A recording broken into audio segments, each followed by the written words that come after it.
Once mocked as a budget brand with terrible quality, Hyundai has evolved into one of the most innovative and respected car makers in the world. From engine recalls to award-winning EVs, this is the full story of how Hyundai went from punchline to powerhouse. In the early 1990s, if you drove a Hyundai, you were either broke, unlucky, or maybe both. The cars were cheap, unreliable, and practically disposable. Fast forward to 2025, and Hyundai is building EVs that beat Teslas, luxury cars that rival Mercedes, and designs that turn heads like a concept car on wheels. So, how did this happen? How did Hyundai go from the industry laughingstock to one of the most powerful automakers in the world? This isn't just a comeback story, it's one of the most incredible transformations in automotive history.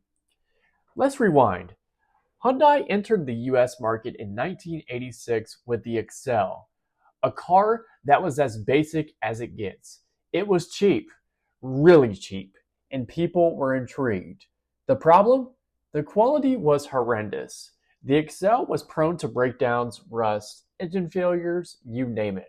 Hyundai became the butt of every automotive joke. One critic famously said the only thing reliable about a Hyundai is that it would break down. By the early 90s, sales collapsed. Hyundai was seen as a disposable car maker, good for rental fleets and desperate buyers. But here's the twist. Hyundai wasn't content being a joke. Behind the scenes, the company was quietly laying the foundation for a major comeback. The late 90s were a wake-up call. Hyundai realized that cheap wasn't enough. They had to build quality cars if they wanted to survive.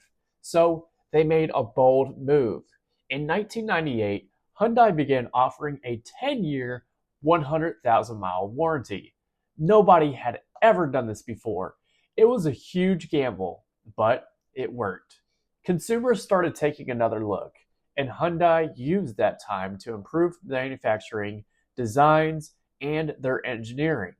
They invested billions into R&D, hired top talent from Toyota and BMW, and created their own design studio in Europe. By the early 2000s, the laughing stopped. Models like the Elantra and Sonata were no longer punchlines. They were solid, competitive, and affordable. It was Hyundai's first step from cheap to crappy to smart and savvy. By the 2010s, Hyundai had built its reputation. JD Power, Consumer Reports, and industry insiders started recognizing the brand for reliability. Hyundai didn't just improve, they over-delivered. Features that were normally reserved for luxury brands, heated seats, touchscreens, sunroofs started showing up in their budget sedans.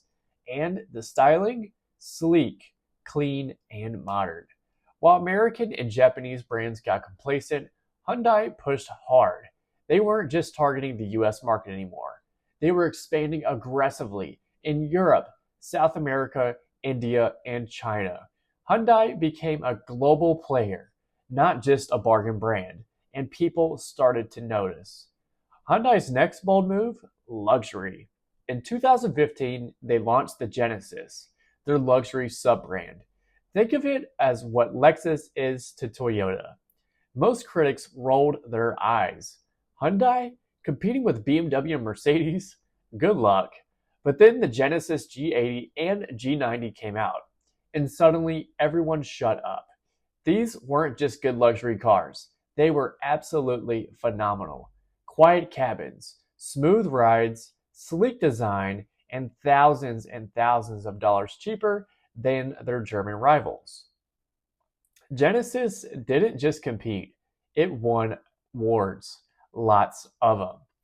Motor Trend Car of the Year, IIHS Top Safety Pick, and today the Genesis GV80 and GV90 are being cross-shopped with the Audi Q7 and Mercedes E-Class. Hyundai had officially entered the luxury space, and they did it without the ego or price tag. But if there's one area where Hyundai truly shook the world, it's electric vehicles. The Hyundai Ioniq 5 wasn't just another EV. It was a game changer. retro-futuristic design, blazing fast charging, a comfortable interior that felt like a lounge on wheels. The Ioniq 6 followed with sleek aerodynamic lines and impressive range. Then came the Ioniq 5N, a performance EV that could go toe-to-toe with Teslas and even embarrass some sports cars. Unlike other legacy automakers that drag their feet, Hyundai embraced the EV era. They built their own eGMP platform, invested in solid-state batteries, and created a global strategy. While others made excuses, Hyundai made headlines, and in many ways, they're ahead of the game. Now, to be fair, Hyundai hasn't been perfect. Engine recall scandals, fire risks, and the TikTok-fueled theft craze involving Kia and Hyundai vehicles hurt the brand's image recently. But the company responded fast. Software updates, security fixes, and customer outreach helped slow the backlash. And that's the difference between old Hyundai and new Hyundai. Today, they don't ignore problems, they fix them. And that is what solid growth looks like. So, where is Hyundai now in 2025? They're building performance EVs that rival Porsche, luxury sedans that rival Mercedes, budget SUVs that outclass Toyotas. And they're still doing it while undercutting most of the competition on price. Hyundai's story is more than a comeback. It's a blueprint for modern success.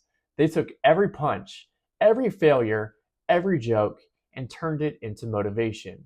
From the junkyard to JD Power, from mockery to Motor Trend Awards, from just a cheap car to a brand that dominates globally. Hyundai didn't prove the haters wrong. They redefined what it means to evolve. And if the past 30 years are any clue, they're just getting started. In 2023, Hyundai and Kia sold over 7 million vehicles worldwide. That is more than Ford, more than Honda, more than GM globally. In the EV market, Hyundai is now consistently the top 5 brand worldwide. The Ioniq 5 has won World Car of the Year, World EV of the Year, and World Design of the Year, all in the same year. That is unprecedented. Genesis continues to rack up luxury accolades. The GV80 and G90 are now widely considered on par with Audi and Lexus, and the electric G80 is one of the best premium EVs on the market. These aren't just minor wins, they're industry-changing milestones. Hyundai didn't just catch up, they're leading. Thanks for watching. If you enjoyed watching this video, hit that like button and subscribe for more deep dives into the auto industry's biggest evolutions.